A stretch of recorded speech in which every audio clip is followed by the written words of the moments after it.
Hello everyone. In this video lecture we are going to study what position and displacement vector. इस video lecture में आज हम position vector और displacement vector के बारे में स्टडी करेंगे. First of all position vector, a vector drawn from the origin to the position of a particle at any instant is called a position vector.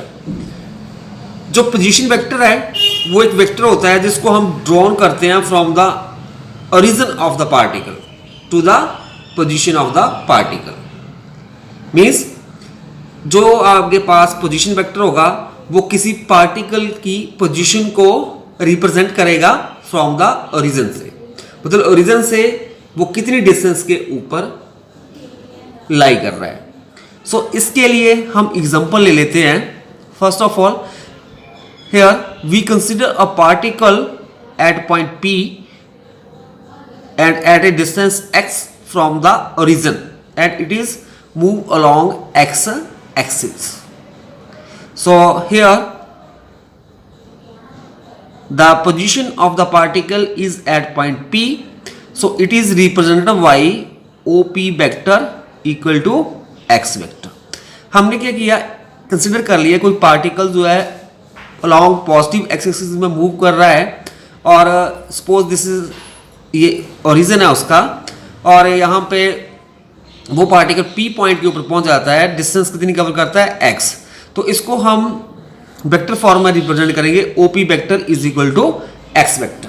ये तो हो गया हमारे पास जब वह पार्टिकल स्ट्रेट पाथ को फॉलो कर रहा है. अगर मान लो पार्टिकल जो है वो एक प्लेन में मूव कर रहा है, यहाँ पे प्लेन क्या जाएगा XY प्लेन में जब वो मूव कर रहा है तो इन दैट केस जो पोजीशन होगी पार्टिकल की P पॉइंट के ऊपर है तो ओरिजिन से है वो हमारे पास आ जाएगी OP vector equal to R vector. Next one है displacement vector. The displacement vector of a moving particle in a given interval of time is a directed line segment from the initial to the final position of the particle. जो displacement vector होगा particle का जब वो move कर रहा है वो हमारे पास आएगा in the given interval. It is a line segment which is from the initial and final position of the particle. Means हमने कंसिडर कर लिया कोई पार्टिकल जो है वो यहाँ पे आप देख सकते हो XY प्लेन में मूव कर रहा है.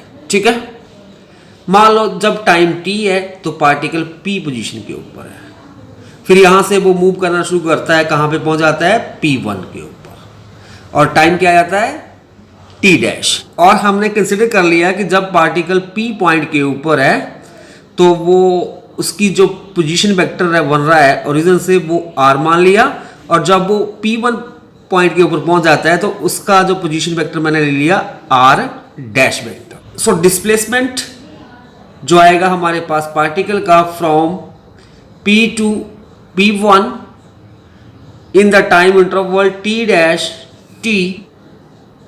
dash minus t equal to P1 vector. इस तरह से जो डिस्प्लेसमेंट आएगा पार्टिकल का in the time interval t dash minus t equal to P1 vector.